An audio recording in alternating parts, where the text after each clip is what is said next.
피고인 입증하십시오.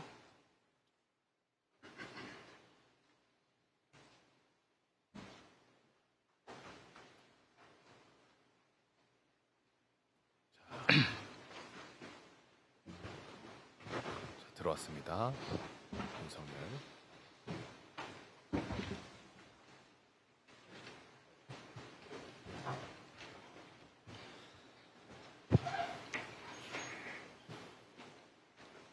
예, 이 사건은 내란에 의한 반란 범죄 등의 형사 절차에 관한 특례법 제11조 3항에 따라서 기일의 전부가 속기 녹음된다는 점을 말씀드립니다. 일단 추적한 분들 확인할 텐데요. 일단 검사 측에서 나오신 분은 네, 장우성 특별검사보 안재욱, 김성현, 장지영, 유승재 검사 출석했습니다. 예. 변호인 측에서 나오신 분은 예, 김홍일, 배보윤, 송진호, 유정아 변호사 출석했습니다. 예. 있습니다. 지난번과 같이 출석하셨고요.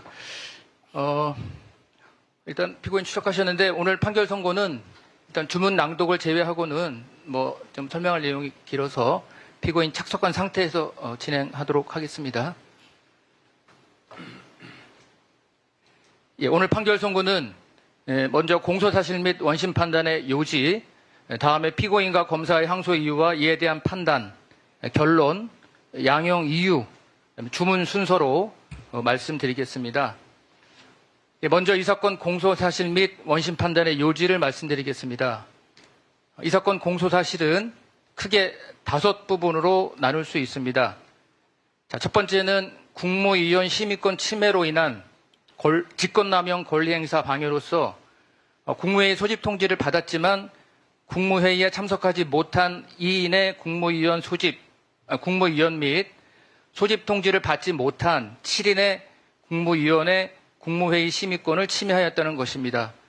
두 번째는 비상계엄을 선포하기 위해서는 헌법에 따라 문서에 의해야 하고 관계 국무위원회 부서가 있어야 하는데 이 사건 비상계엄 당시에는 이러한 절차가 지켜지지 않았음에도 이러한 절차가 지켜진 것처럼 보이게 하기 위해 사후에 이 사건 비상계엄 선포문을 작성하여 보관한 것이 허위 공문서 작성 및 행사에 해당하고 그 후 이러한 점이 문제될 것을 우려하여 이를 폐기한 것이 대통령 기록물 관리에 관한 법률 위반, 형법상 공용서류 손상에 해당한다는 것입니다.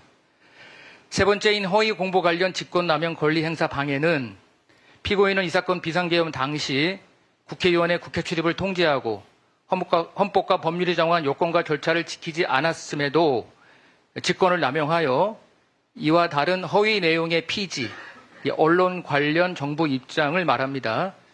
피지를 해외 홍보 비서관으로 하여금 외신들에게 알리게 하여 의무 없는 일을 하게 하였다는 것입니다. 네 번째는 대통령 등의 공여에 관한 법률 위반 교사로서 이 사건 비상계엄 이후 피고인에 대한 내란죄 등의 수사가 개시되자 수사기관이 관련자들의 비아폰 단말기, 통화 기록 등 정보를 볼 수 없도록 하기 위하여 경호처 차장으로 하여금 경호처 직원을 상대로 직권을 남용하도록 교사하였다는 것입니다. 다섯 번째는 피고인에 대하여 공수처가 수사를 진행하면서 체포영장 등을 청구하였는데 피고인이 경호처 경호원들을 동원하여 그 집행을 방해하거나 직권을 남용하였다는 것으로 먼저 1차 체포영장 등인 2024년 12월 30일에 발부된 체포영장 및 수색영장의 집행 저지와 관련된 특수공무집행 방해, 직권남용 권리행사 방해, 범인 도피 교사, 2차 체포영장 등인 2025년 1월 7일에 발부된 체포영장 및 수색영장의 집행에 대비한 직권남용 권리행사 방해로 기소된 것입니다. 이에 대해서 원심은 국무회의에 참석하지 못한 9인의 국무위원 중 소집 통지를 받지 못한 7인의 국무회의 심의권 침해로 인한 직권남용 권리행사 방해, 사후부서 문서 관련 허위 공문서 작성, 대통령 기록물 관리에 관한 법률 위반, 공용서류 손상, 대통령 등의 경우에 관한 법률 위반 교사, 1차 체포영장 등 집행조지 관련 특수공무집행 방해, 직권남용 권리행사 방해, 범인도피 교사, 또 2차 체포영장 등 집행대비 관련 직권남용 권리행사 방해는 유죄로 인정하고 통지를 늦게 받아 국무회의에 참석하지 못한 국무위원 2인의 국무회의 심의권 침해로 인한 직권남용 권리행사 방해, 허위 공문서 행사, 허위 공보 관련 직권남용 권리행사 방해를 각 무죄로 판단하면서 피고인에게 징역 5년을 선고하였고, 이에 대하여 피고인은 유죄 부분에 대한 사실오해 및 법리오해 양형부당을 이유로, 검사는 무죄 부분에 대한 사실오해 및 법리오해 양형부당을 이유로 각 항소를 제기하였습니다. 먼저 지금까지의 판단 내용을 정리하여 말씀드리겠습니다. 원심에서 유죄가 선고된 국무회의 소집통지를 받지 못한 7인의 국무위원회 국무회의 심의권 침해로 인한 각 직권남용 권리행사 방해, 사업부서 문서 관련 허위 공문서 작성, 대통령 기록물 관리에 관한 법률 위반, 공용서류 손상, 대통령 등의 공여에 관한 법률 위반 교사, 1차 체포영장 등 집행저지 관련 특수공무 집행 방해, 직권남용 권리행사 방해, 범인도피 교사, 2차 체포영장 등 집행대비 관련 직권남용 권리행사 방해에 대해서는 피고인의 항소를 받아들이지 않고 원심의 판단을 그대로 유지합니다. 원심 판결의 무죄 부분 중 국토부 장관, 산업부 장관의 심의권 침해 관련 각 직권남용 권리행사 방해 부분과 허위 공보 관련 직권남용 권리행사 방해 부분에 대한 검사의 항소는 이유 있으므로 이를 받아들여 유죄를 선고하고 허위 작성 공문서 행사 부분에 대한 검사의 항소는 받아들이지 않습니다. 항소심에서 파기되는 무죄 부분은 원심이 유죄로 판단한 범죄 사실과 상상적 경합 또는 형법 제37 전단의 경합법 관계에 있어 형법 제38조 제1항 제2호에 따라 하나의 형에 선고되어야 하므로 결국 원심 판결 중 허위 작성 공문서 행사의 점에 관한 부분을 제외한 나머지 부분은 전부 파기되어야 합니다. 따라서 관여 법관의 일치된 의견으로 원심 법관의 유죄 부분과 무죄 부분 중 허위 작성 공문서 행사의 점을 제외한 이유무죄를 포함한 나머지 부분을 파기하고 변론을 거쳐 이 사건 공소사실 중 원심의 무죄 판단 부분을 유지하는 부분인 허위 작성 공문서 행사의 점 및 이유무죄로 판단하는 김모 부장과의 공모 부분을 제외한 나머지 공소사실에 대해 유죄로 판결하며 원심 판결의 무죄 부분 중 허위 작성 공문서 행사의 점에 대한 검사의 항소를 기각합니다. 끝으로 양형 이유에 대해 말씀드리겠습니다. 먼저 피고인에 대한 양형을 고려함에 있어 유리한 사정을 살펴보면 피고인은 현재까지 형사처벌을 받은 전력이 없습니다. 다만 피고인의 그동안의 경력과 이 사건 범행의 내용 등에 비추어 피고인이 형사처벌을 받는 전력이 없다는 사정은 제한적으로 고려함이 타당합니다. 그리고 이 사건 각 범행 중 허위 공문서 작성, 대통령 기록물 관리에 관한 법률 위반 및 공용서류 손상의 범행의 경우 피고인이 적극적으로 범행을 주도했다고 보기는 어렵고 대통령 경호법 위반죄의 경우 이 사건 비화폰의 통화기록 등에 대한 수사기관의 접근이 제한되는 등 사법장용을 방해하는 결과가 실제로 발생하지 않은 사정 등도 있습니다. 그러나 피고인의 이 사건 범행은 다음과 같은 이유에서 그 책임이 무겁다고 보아야 합니다. 헌법은 비상계엄 선포에 앞서 국무회의 심의를 거치도록 하고 비상계엄 선포라는 대통령의 국법상 행위의 방식으로 문서주의와 부서제도를 정하고 있는데 이 사건 각 범행 중 국무회의 심의권 침해 관련 직권남용 권리행사 방해 범행 및 비상계엄 선포 절차의 하자 은폐를 위한 사업부서 관련 범행은 이러한 절차를 위반한 것으로서 그 자체로 헌법 위반에도 해당하므로 그 위법의 정도가 크다고 보아야 합니다. 허위 피지 관련 직권남용 권리행사 방해 범행은 이 사건 비상계엄 선포 과정에서 저질러진 피고인의 잘못을 은폐하는 것은 물론 비상계엄 선포의 적법성에 관한 잘못된 정보를 외신에 제공함으로써 국제사회에서 대한민국의 신인도 및 국민의 알 권리에도 부정적인 영향을 미칠 수 있는 행위에 해당하여 그 비난의 정도가 가볍다고 볼 수 없습니다. 비화폰 정보를 수사기관이 볼 수 없도록 교사하고 두 차례에 걸친 체포영장 등의 집행과 관련한 범행은 피고인에 대한 수사가 개시되자 이로 인한 법적 책임을 회피하기 위한 목적에서 이루어진 것으로서 그 죄질이 나쁘고 당시 피고인이 체포영장 등 집행지휘의 명분으로 삼았던 공수처의 수사권 및 영장 발부 법원의 관할권 등은 모두 이유 없으므로 피고인은 당시 아무런 정당한 이유 없이 체포영장 등 집행을 거부하기 위하여 이 사건 범행을 저질렀다고 볼 수밖에 없습니다. 설령 수사권 등의 의문이 있다 하더라도 법적 테두리 내에서 이를 해결해야 함에도 물리력을 동원하여 법원이 발부한 영장 집행을 저지하려 한 것은 법치주의 원칙에 비추어 허용될 수 없습니다. 특히 1차 체포영장 등 집행 저지와 관련하여 이는 자신의 영향력 하에 있는 경호처 소속 공무원들로 하여금 공수처 검사 등의 영장 집행에 관한 정당한 공무 집행을 방해하도록 한 것으로서 국가공무원인 경호처 소속 공무원들에게 위법한 지시를 하여 자신의 보호를 위한 사병과 같이 사용하려고 한 것일 뿐만 아니라 또 다른 국가공무원들인 공수처 검사들과 물리적 충돌을 야기할 우려까지 초래하는 등 범행의 동기 및 그 결과에 있어서 비난 가능성이 크다고 보아야 합니다.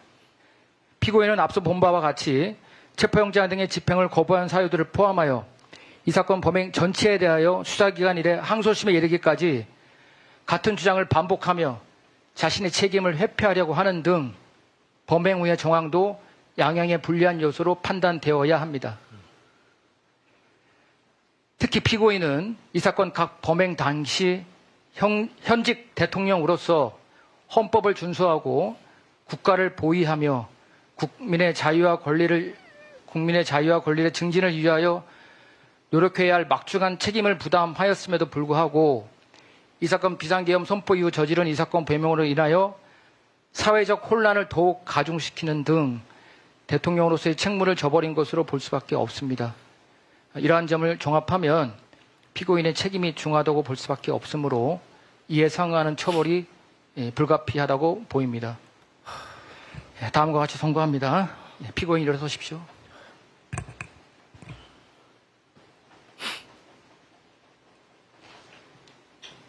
주문. 원심 판결의 유죄 부분과 무죄 부분 중 허위 작성 공문서 행사의 점을 제외한 나머지 부분, 이유 무죄 부분을 포함하여 파기한다. 피고인을 징역 7년에 처한다. 원심 판결 무죄 부분 중 허위 작성 공문서 행사의 점에 관한 검사의 항소를 기각한다. 오늘 선고한 판결에 불복이 있으면 오늘로부터 7일 안에 대법원에 상고할 수 있고 상고장은 이 법원에 제출해야 합니다. 구치소에 있는 동안은 구치소장에 제출하여도 됩니다. 이상 선고를 마치겠습니다.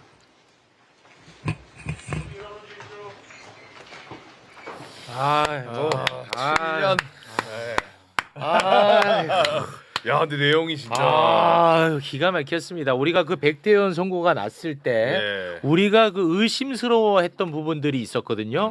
그 부분들을 다 바로 잡아줬습니다. 네. 국무위원 9명의 표결권이 침해받았다고 했는데 네. 백대현은 이제 2명은 전화하지 않았느냐 해서 빼줬거든요. 네. 그런데 시간까지 다 고려해서 침해를 받았다. 그거까지 이번에 집어넣어줬습니다. 네.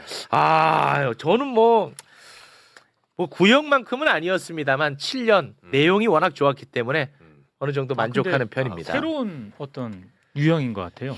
네. 쭉 해놓고 다만 이것 때문에 우리가 조마조마했었죠. 오히려 걸렸는데 네. 가명 사유도 제한적으로 그렇습니다. 그렇게 딱 갔을 때 굉장히 초범 그거 의미 없다. 그렇죠. 대통령이다 그런 얘기 하지 마라. 네네. 이렇게 얘기를 했었고 그리고 그 외신 네. 허위 공보. 허위 공보 관련해 가지고도 백대현은 이게 뭐 허위 사실이든 뭐든 이거는 얘가 뭐 할 수 있는 일이라고 판단했었거든. 네, 맞아요. 그러면은 앞으로 공무원들 이거 어떡하냐 이걸 걱정했었거든. 그렇죠. 그런데 그 부분을 정확하게 짚어줬습니다. 네. 우리 법조인분들 어떻게 보셨는지 굉장히 궁금합니다.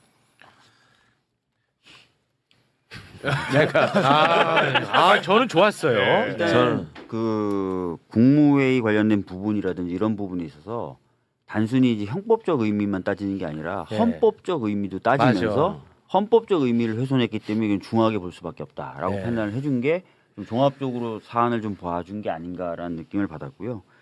그리고 지금 양형 사유 관련돼서 사회적으로 혼란을 초래했다라든지 네. 이런 부분에 대해서 좀 제대로 된 평가가 어느 정도 이루어진 것 같아서 네. 1심 판결에 비해서는 확실히 보완되고 강화된 판결인 것 같습니다. 그렇습니다. 아, 이 공무원에 대해서 정확하게 명시한 거. 그 소정의 성실 의무를 다해야 된다는 거. 이거 나는 진짜 1심 백대현이 때문에 화 많이 났었거든요. 나 이거 바로 잡아준 거 진짜 고맙게 생각합니다. 네. 어떻게 보셨습니까?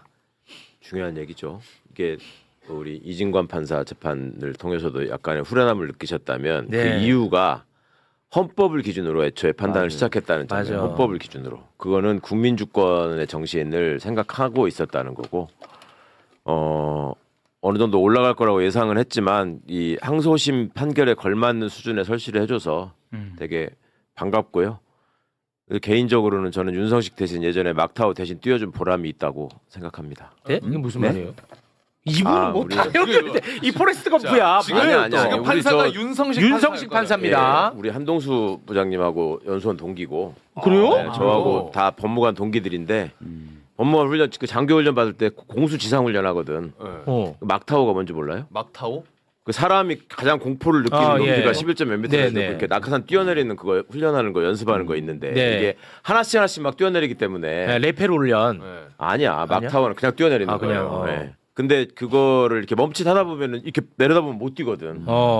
공포심에. 본인이 망설이고 있길래 내가 대신 한 번 더 뛰어줬는데 보람이 있습니다. 오 진짜로? 아니 모르는 사람이 없어. 뭐 윤성식 부장에 대해서 이렇게 평정한 마음으로 재판에 임하기를 이렇게 기원했던 그런 기억이 납니다. 오히려 저희보다 더 조마조마하게 보셨겠구나. 아니에요. 뭐 개인적인 것들 되게 좀 편안하게 들었습니다. 아 그랬습니까? 다 결과들이 예측이 돼서요. 네. 윤성식 부장, 민성철 부장, 이동현 부장이 일부에서 했는데요.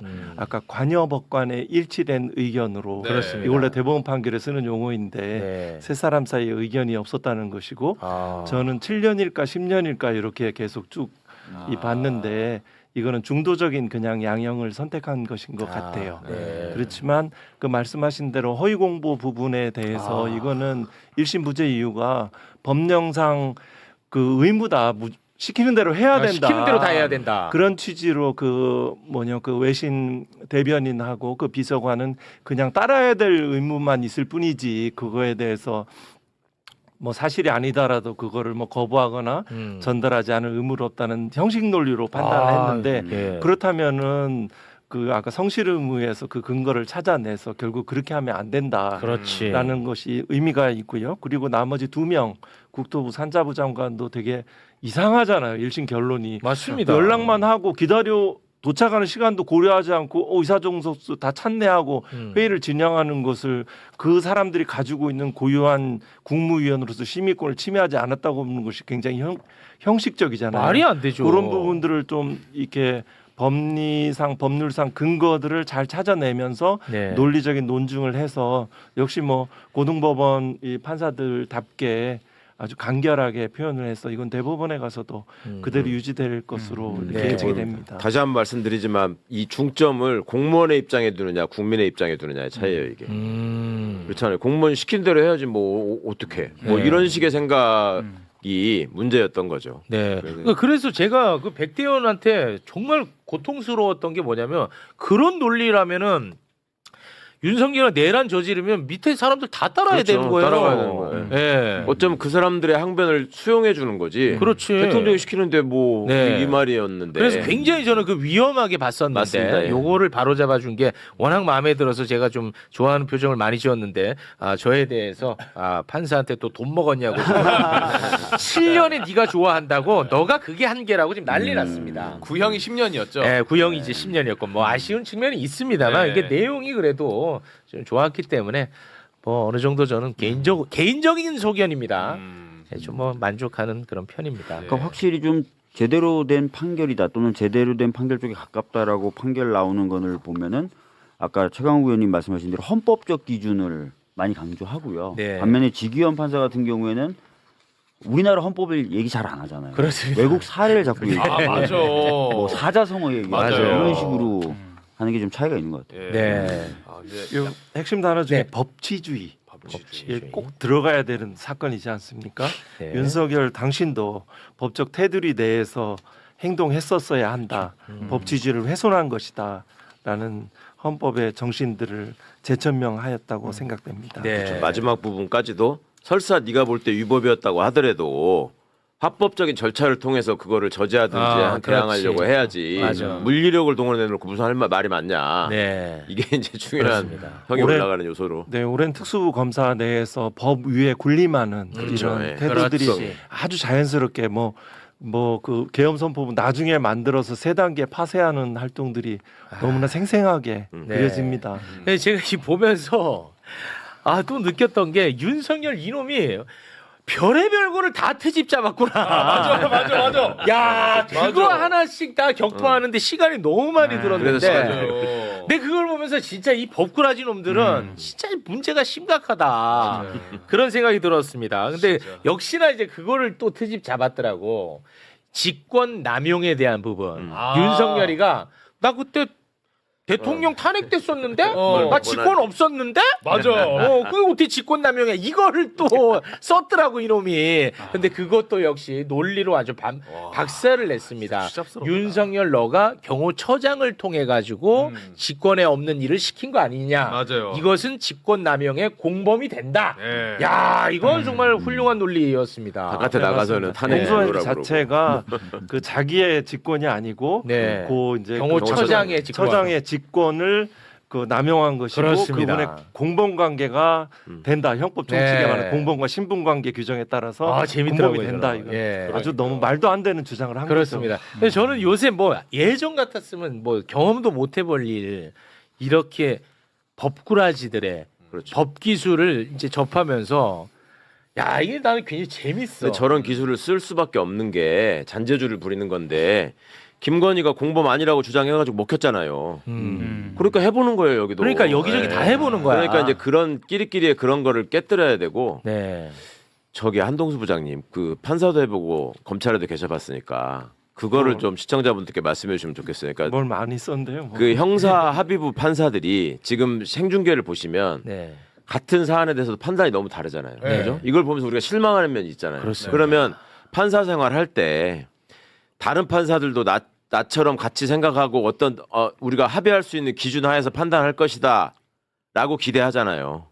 근데 나와 보면 아니잖아요. 아니야. 그런 현실을 하고 그 다음에 검찰을 바라보면서도 지금 그 국회나 이런 데 출석해가지고 완전 뻔뻔하게 거짓말 하잖아요. 네. 그리고 본인들끼리는 수사 기법이라고 전수받는 부분에 대해서 너무 당당하게 얘기하잖아요. 우리는 뭐 그렇게 하는 거다라는 식으로 그 뭐가 잘못이냐.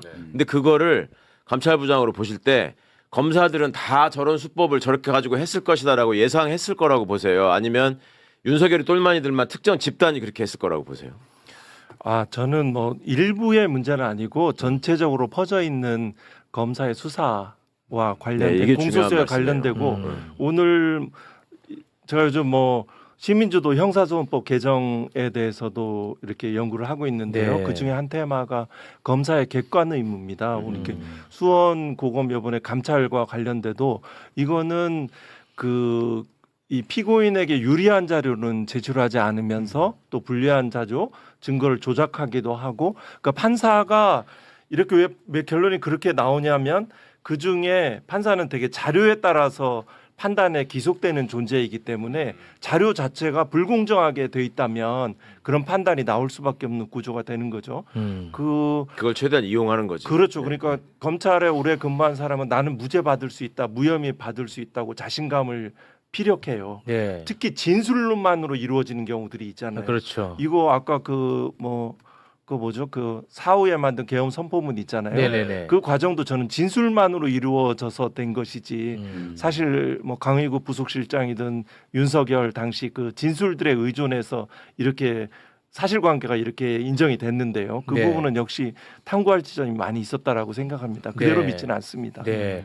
그리고 제가 이제는 고백을 할 게 있는데 윤석열 쪽이 주장한 것 중에 가장 그래도 저는 일리가 있다고 봤던 부분이 하나가 있었어요. 네. 그래서 내가 그게 항상 조마조마했던 게 있었어. 그거 뭐예요? 뭐냐면 군사보호시설에 이제 들어가려면 그 부대 책임자의 허락받아야 승인이 돼. 있어야 된다는 거야. 근데 이번에 체포할 때 경호처장이 거기 이제 최고 책임자였거든요. 네.